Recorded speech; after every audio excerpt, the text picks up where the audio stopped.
Hello दोस्तों, आप सभी का स्वागत है आपके अपने यूट्यूब चैनल जीके स्ट्रीट 2.0 पर। अगर आपको वीडियो अच्छी लगी हो तो वीडियो को लाइक करें, शेयर करें और ऐसी ही एजुकेशनल वीडियो देखने के लिए हमारे चैनल जीके स्ट्रीट 2.0 को सब्सक्राइब करके बेल आइकन पर क्लिक करें। राम राम जी। आज हम बात करेंगे हरियाणा के एक और ज़िले के बारे में। कौन सा ज़िला भाई? कुरुक्षेत्र। हरियाणा का एक प्रसिद्ध ज़िला है कुरुक्षेत्र। इस ज़िले में तो एचएसएससी द्वारा कौन कौन से प्रश्न पहले पूछे गए हैं और कौन कौन से पूछे जा सके हैं, तो आज बात करेंगे इस ज़िले के बारे में। चलिए चलते हैं। पहली चीज़ आओ भाई, इसकी स्थापना। भाई यो जो कुरुक्षेत्र जिला है 23 जनवरी 1973 को करनाल से अलग करके बनाया गया था। दूसरा, कुरुक्षेत्र जो जिला है उसका क्षेत्रफल कितना है? 1530 वर्ग किलोमीटर इसका क्षेत्रफल है।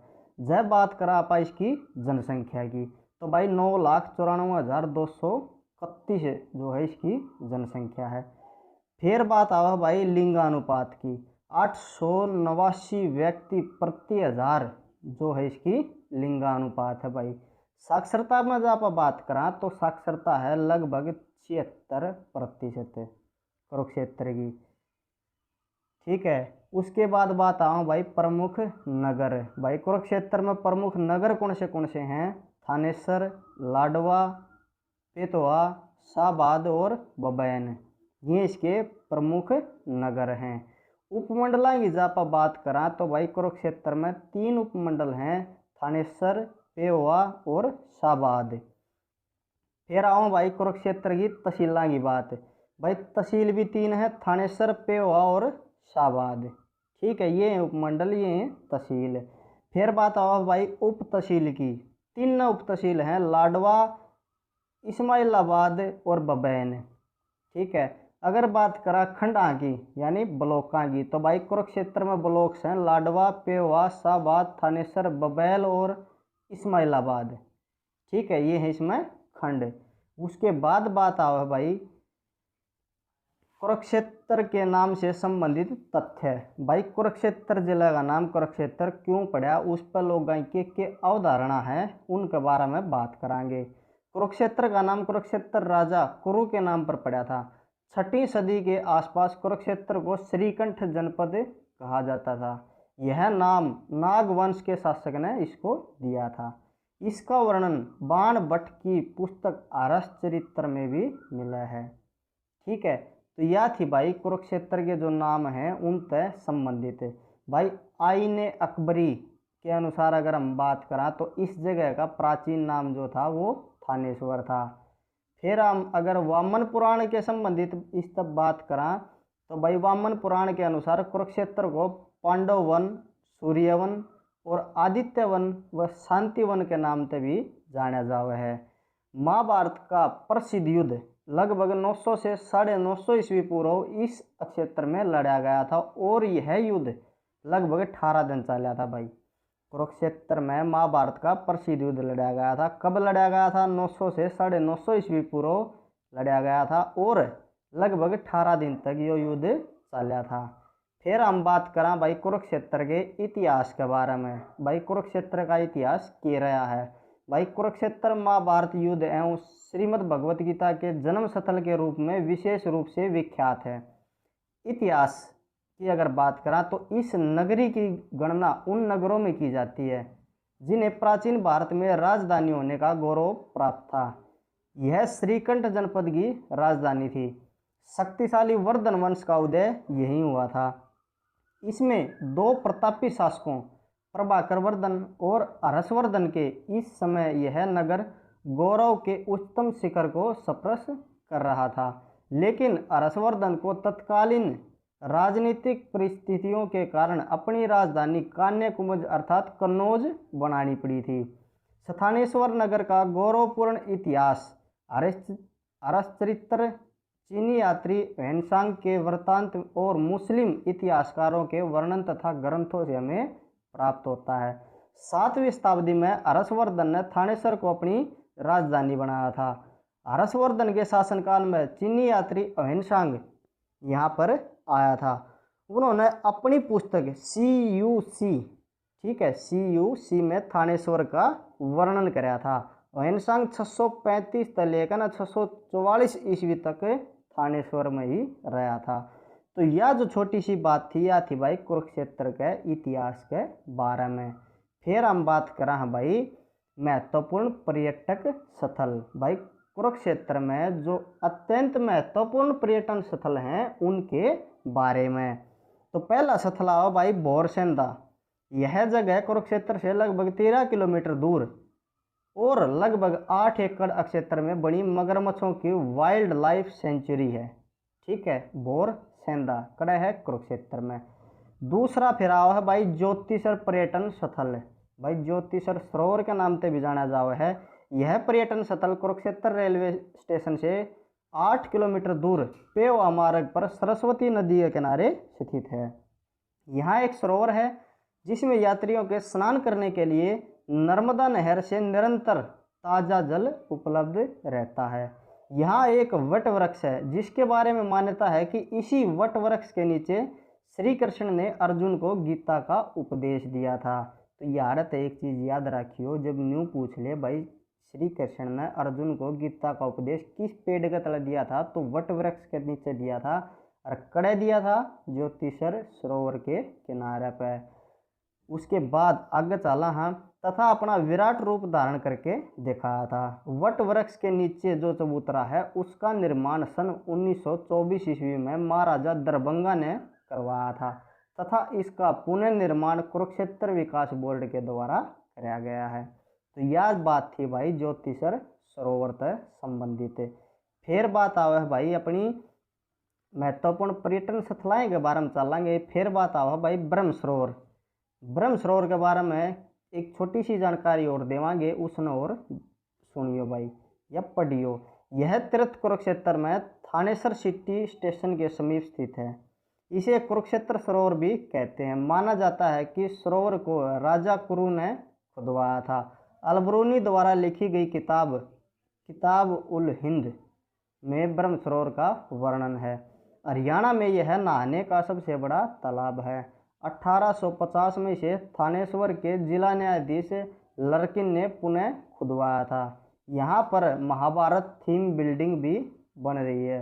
मत्स्य पुराण के अनुसार थानेश्वर का ब्रह्म सरोवर 3 लोकों का पुण्यदायक तीर्थ स्थल है। ब्रह्म सरोवर का वर्तमान स्वरूप गुलजारी लाल नंदा के द्वारा बनवाया गया था। फिर आओ भाई गीता भवन, यो भी बड़ा फेमस जो है पर्यटक स्थल है। यह स्थान ब्रह्म सरोवर के उत्तरी तट से कुछ दूरी पर विद्यमान है।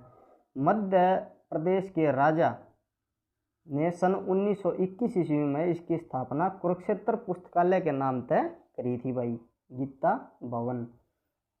फिर बात आवे भाई श्री शनि धाम के बारे में। यह धाम कुरुक्षेत्र दिल्ली मार्ग पर कुरुक्षेत्र के उमरी चौक पर बना हुआ है। इस धाम में शनिदेव की प्रतिमा प्रथम तल पर स्थापित की गई है। इस प्रतिमा के साथ 9 ग्रह की प्रतिमाएं और भी स्थापित करी गई हैं। तो यह छोटी सी जानकारी थी शनिधाम के बारे में। फिर आओ भाई कलेश्वर तीर्थ। जनश्रुति के अनुसार रामायण काल में यहाँ रुद्र की प्रतिष्ठा की गई थी। पूर्णोक्त 11 रुद्रों में से यह एक रुद्र है भाई। यहाँ भगवान शिव का प्राचीन मंदिर भी है। फिर बात आवा है बिरला मंदिर। बिरला मंदिर के बारे में बहुत घनी बार ऐसे पूछ ले हुआ है, बिरला मंदिर कहाँ स्थित है, तो ये कुरुक्षेत्र में है। इसके बारे में छोटी सी जानकारी लेवांगे। यह मंदिर कुरुक्षेत्र पेवा मार्ग पर ब्रह्म सरोवर के समीप स्थित है। इस मंदिर का निर्माण भी जुगल किशोर बिरला ने वर्ष 1955 में करवाया था और इसका नाम भगवत गीता मंदिर रख दिया गया।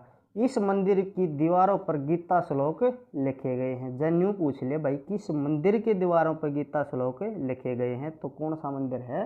बिरला मंदिर है। फिर आओ भाई अपना थानेश्वर महादेव मंदिर। थानेश्वर नगर के उत्तर में कुछ फ्लार्क की दूरी पर सम्राट हर्षवर्धन के पूर्वज राजा पुष्यभूति द्वारा निर्मित थानेश्वर महादेव मंदिर सुविख्यात है। यही वह स्थान है जहाँ पांडवों ने भगवान शिव से प्रार्थना की थी और उनसे महाभारत के युद्ध में विजय का आशीर्वाद लिया था। इस मंदिर का निर्माण पुष्यभूति ने करवाया था तथा इसका पुनर्निर्माण सदाशिव मराठा ने करवाया था। ठीक है भाई। फिर अपना आगे हो भाई श्री कृष्ण संग्रहालय। श्री कृष्ण संग्रहालय की स्थापना वर्ष 1991 में कुरुक्षेत्र में हुई थी। फिर आओ भाई सर्वश्रेश्वर महादेव मंदिर। कुरुक्षेत्र के प्रमुख मंदिरों में यह एक प्रमुख मंदिर है। सर्वेश्वर महादेव का मंदिर ब्रह्म सरोवर पर उत्तर की ओर एक टापू पर स्थित है। इस मंदिर के चारों ओर जल भरा रहता है। यहाँ पहुँचने का साधन एक छोटा सा पुल है। फिर आओ भाई मार्कंडेश्वर देवी मंदिर गुमटी। 27 मार्च 1937 को पाकिस्तान के जिला शेखुपुरा के गांव भिखी में करमचंद व सुहागवती के घर बाजिका प्रकाशवती ने जन्म लिया था। उसका मन बचपन से ही भगवत भक्ति में रंग गया। भारत विभाजन के पश्चात प्रकाशवती के पिता करमचंद अपने पूरे परिवार सहित पाकिस्तान से आकर हरियाणा में बस गए। कुरुक्षेत्र के गांव गुमटी में रहते हुए वर्ष 1953 में प्रकाशवती ने मार्कंडेश्वर देवी मंदिर की स्थापना करी थी। तो यह छोटी सी जानकारी थी मार्कंडेश्वर देवी मंदिर के बारे में। फिर अपना भैया आगा हुआ है शेख चिल्ली का मकबरा। बड़ा ही फेमस जगह है। थानेश्वर नगर के उत्तर पश्चिमी कोण पर संगमरमर से बना हुआ यह एक बहुत ही खूबसूरत मकबरा है। यह मकबरा सूफी संत शेख चिल्ली का है, जो मुगल सम्राट के शाहजहां के शासनकाल में ईरान से चलकर भारत में हजरत कुतुब अलाउद्दीन से मिलने थानेसर आए थे। उन्होंने यहाँ अलाउद्दीन से भेंट की थी। दुर्भाग्य से शेख चिल्ली की मृत्यु थानेसर में ही हो गई और यहाँ उन्हें दफना दिया गया। शेख चिल्ली दारासिमोहा का धर्मगुरु था। इस मकबरे का निर्माण शाहजहां ने करवाया था। शेख चिल्ली का वास्तविक नाम क्या था? रोशन अख्तर। इसे हरियाणा का ताजमहल भी कहते हैं भाई। शेख चिल्ली का मकबरा है जो इसने हरियाणा का ताजमहल का नाम से भी जाना है। इनकी पत्नी का मकबरा भी इनके पास में स्थित है। फिर बात आवा है बाबा काली कमली का। यह डेरा श्री स्वामी विशुद्धानंद जी महाराज के द्वारा स्थापित किया गया है। यहाँ पर भगवान शंकर, श्री कृष्ण तथा अर्जुन की मूर्तियाँ विराजमान है। फिर बात आवा है भाई आगे बाणगंगा। यह कुरुक्षेत्र के थानेश्वर ज्योति शर्मा मार्ग पर नरकासारी गांव के निकट से निकलती है, जिसे नरकातारी तीर्थ भी कहा जाता है। महाभारत में अर्जुन ने यहाँ पर बाण मारकर गंगा निकाली थी तथा जलधारा सर से पर लेटे हुए भीष्म पितामह के मुंह में पहुंची थी भाई। फिर बात आवा है प्राची तीर्थ। कहा जाता है कि इस स्थान पर 3 रात्रि तक रहकर व्रत करने से शरीर के सारे पाप समाप्त हो जाते हैं। फिर आओ भाई अपाया। यह अति प्राचीन तीर्थ स्थल अपाया नदी के तट पर स्थित है।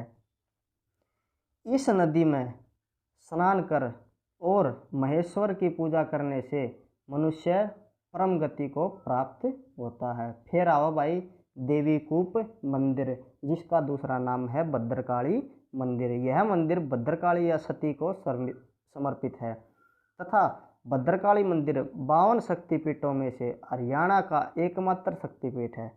वह माता के 52 खंडों में से एक खंड है। यहाँ पर लोग सोना चांदी के घोड़े चढ़ाते हैं। फिर बात आओ भाई लाडवा की। यह नगर सिखों के घरानों का माना जाता है।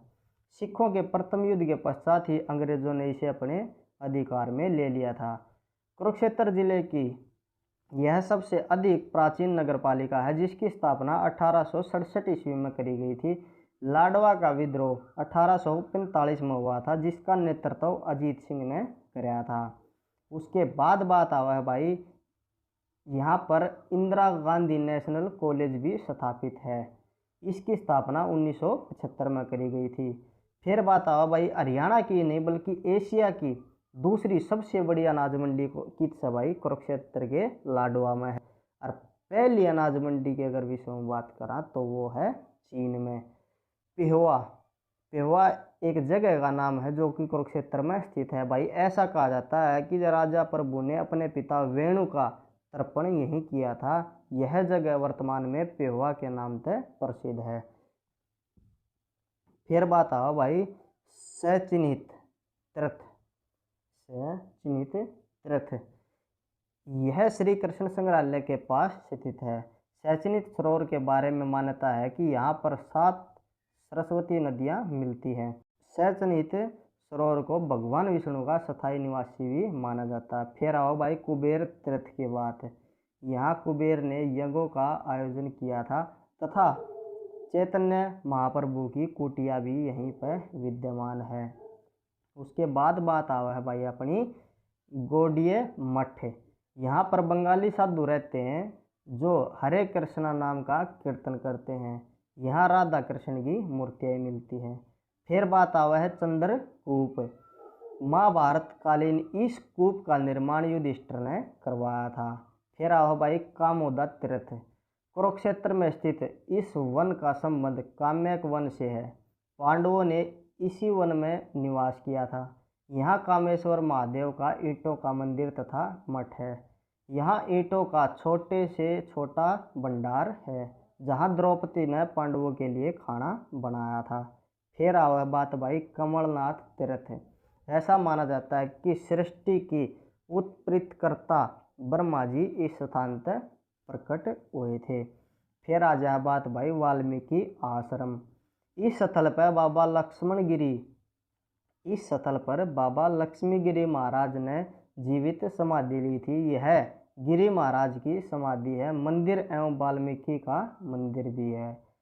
उसके बाद बात आवा है गुरुद्वारा 9वीं बादशाही। यह गुरु तेग बहादुर की याद में बनाया गया था। गुरुद्वारा 6ठी बादशाही। यह गुरुद्वारा सचिन्हित सरोवर के नज़दीक स्थित है। कुरुक्षेत्र विकास बोर्ड स्वर्गीय श्री गुलजारी लाल नंदा के प्रयासों से 1 अगस्त 1968 को कुरुक्षेत्र में तीर्थ के विकास कुरुक्षेत्र विकास बोर्ड की स्थापना भी की गई थी, जिसके अध्यक्ष गुलजारी लाल नंदा थे और उपाध्यक्ष कौन थे? बंशीलाल जी। कुरुक्षेत्र में सन 1989 में प्रथम बार गीता जयंती उत्सव मनाया गया था। सन 1992 में गीता जयंती समारोह का गठन किया गया था। फिर बात आवा है भाई सन 2012 में कुरुक्षेत्र में धार्मिक स्थलों के आसपास दारू बेचने पर रोक लाई थी। कुरुक्षेत्र में बार बार लड़ाई का कारण मैं नामक राक्षस के दुष्प्रभाव को माना जावा है। यह हरियाणा का एकमात्र ऐसा जिला है जिसके समय के नाम पर विधानसभा सीट नहीं है। फिर बात आवा भाई मगरमच्छ प्रजनन केंद्र। यो अपना कड़ा है भौर सिंधा में। इसके बारे में भी हमने पीछे पढ़ा भी था। फिर आओ भाई छिलछिला वन्यजीव अभ्यारण्य। यो कड़ा है कुरुक्षेत्र में। छिलछिला में सोनथी नामक जंगल भी पाया जावा है। उसके बाद बात आवा है ब्लैक बक प्रजनन केंद्र। यो कड़ा है पीपली में। यहाँ पर शाहबाद चीनी मिल की स्थापना सन 1984 से 85 के बीच में हुई थी। यानी कुरुक्षेत्र जिले में शाहबाद नामक एक जगह है, उसमें चीनी मिल की स्थापना हुई थी भाई सन 1984 से 85 के बीच में। बात करेंगे कुरुक्षेत्र में आकाशवाणी केंद्र 27 जून 1991 में शुरू हुआ था। अगर बात करें रोहतक के आकाशवाणी केंद्र की तो वह 8 मई 1976 में शुरू हुआ था। अगर बात करें हिसार के आकाशवाणी केंद्र की तो वह 26 जनवरी 1999 को शुरू हुआ था। फिर कुरुक्षेत्र में एक पुरुषोत्तम बाग नामक भी जगह है, बड़ी ही दर्शनीय स्थल है। फिर आओ भाई विश्वामित्र का टीला कड़ा है तो वो भी अपना कुरुक्षेत्र में है। वशिष्ठ ऋषि का आश्रम की अगर बात करी जा तो वो भी अपना कुरुक्षेत्र में है। ययाति ऋषि का आश्रम और दधीची ऋषि का आश्रम, लक्ष्मी नारायण मंदिर, ये सारी की सारी चीज़ कड़े हैं कुरुक्षेत्र में। इब कुरुक्षेत्र में एक शाहबाद है, उसकी और बात कर लें। यह नगर जीटी रोड पर कुरुक्षेत्र से 23 किलोमीटर की दूरी पर मारकंडा नदी के किनारे बसा हुआ है। यह कस्बा बादशाह अकबर के शासनकाल में इसी नाम के परगने का मुख्यालय था। इस स्थान पर महर्षि मार्कंडेश्वर की तपस्या स्थली भी कहा जाता है। जो बाद में शाहबाद मारकंडा के रूप में प्रसिद्ध हुई थी। फिर हम बात करेंगे भाई गुलजारीलाल नंदा संग्रहालय, जो भी बड़ा ही एक दर्शनीय और पर्यटन स्थल है। यह संग्रहालय कुरुक्षेत्र में 1998 में बनाया गया था। यह हरियाणा का पहला संग्रहालय है जहां गुलजारीलाल नंदा की समाधि भी बनाई गई थी। फिर आओ भाई कुरुक्षेत्र विश्वविद्यालय की बात। कुरुक्षेत्र विश्वविद्यालय हरियाणा की सबसे पहली यूनिवर्सिटी मानी जाती है। कुरुक्षेत्र विश्वविद्यालय की स्थापना राज्य विधानसभा के एक्ट 12F 1956 के तहत हुई थी। 11 जनवरी 1956 को भारत के प्रथम राष्ट्रपति डॉक्टर राजेंद्र प्रसाद ने इस विश्वविद्यालय की नींव रखी थी। राजेंद्र प्रसाद जी को गांधी जी ने देश रत्न आजाद शत्रु भी कहा है। यूनिटरी टीचिंग और रेजिडेंशियल यूनिवर्सिटी का दर्जा मिला था, किंतु अपने अस्तित्व के 5 वर्ष बाद यह बहुसंख्यक विश्वविद्यालय के रूप में स्थापित हुई थी। कुरुक्षेत्र विश्वविद्यालय की शुरुआत केवल संस्कृत विभाग के साथ हुई थी। कुरुक्षेत्र विश्वविद्यालय में दो पत्रिकाएं भी निकाली हैं। कौन कौन सी हैं? एक कलानिधि पत्रिका जो 1965 में निकाली थी, दूसरी रिसर्च जर्नल जो 1967 में निकाली थी। फिर बात आओ भाई राष्ट्रीय प्रौद्योगिकी संस्थान यानी NIT, राष्ट्रीय प्रौद्योगिकी संस्थान कुरुक्षेत्र भारतवर्ष के 20 संस्थानों में से एक है। पहले यह एक रीजनल इंजीनियरिंग कॉलेज था। 26 जून 2002 को भारत सरकार द्वारा इस संस्थान को विश्वविद्यालय का दर्जा प्रदान किया गया था। इसको 30 दिसंबर सन 2008 में NIT बनाया गया था।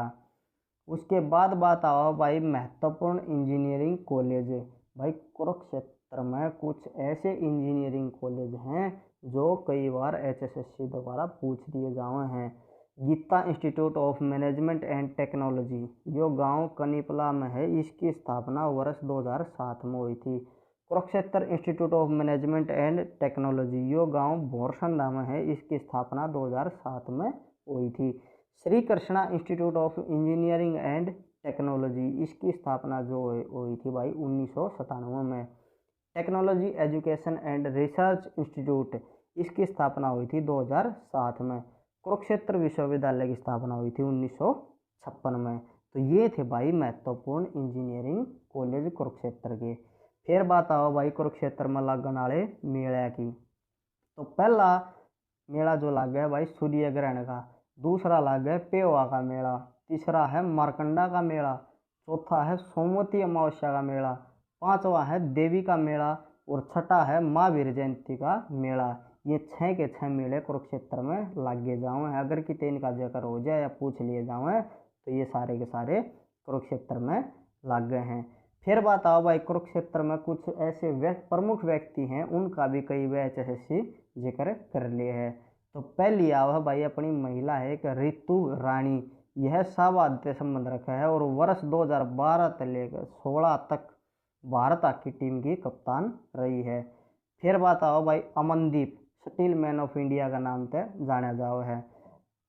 तीसरा जो शख्स है वो है मधु शर्मा, यह एक हरियाणवी रागनी कलाकार है। चौथा भाई नवजोत कौर व नवनीत कौर, ये दोनों के दोनों हॉकी खिलाड़ी हैं। अगर बात करें अपन नदियाँ की, तो भाई कुरुक्षेत्र में सरस्वती नदी और मारकंडा नदी, ये दोनों की दोनों कुरुक्षेत्र की प्रमुख नदी है। भाई हरियाणा में आलू और शकरकंदी का अगर सबसे अधिक उत्पादन की बात करें तो वो कड़ा हुआ है कुरुक्षेत्र में हुआ है। उम्मीद करूँ दोस्तों वीडियो आपने बहुत बढ़िया लगी होगी। अगर वीडियो बढ़िया लगी है तो इसे अपने दोस्तों में शेयर करो और लाइक करो। अगर आप हमने कोई सुझाव देना चाहो हो तो नीचे कमेंट जरूर करो। अगर आपने वीडियो पहली बार देखी और हमारे चैनल पर नए हैं तो हमारे चैनल ने सब्सक्राइब करके न बेल आइकन पर क्लिक करो, ताकि इसी प्रकार की एजुकेशनल वीडियो आप तक बिना किसी रुकावट के पहुँच। तो मिलते हैं नेक्स्ट वीडियो में, तब तक के लिए खुश रहिए, सुरक्षित रहिए।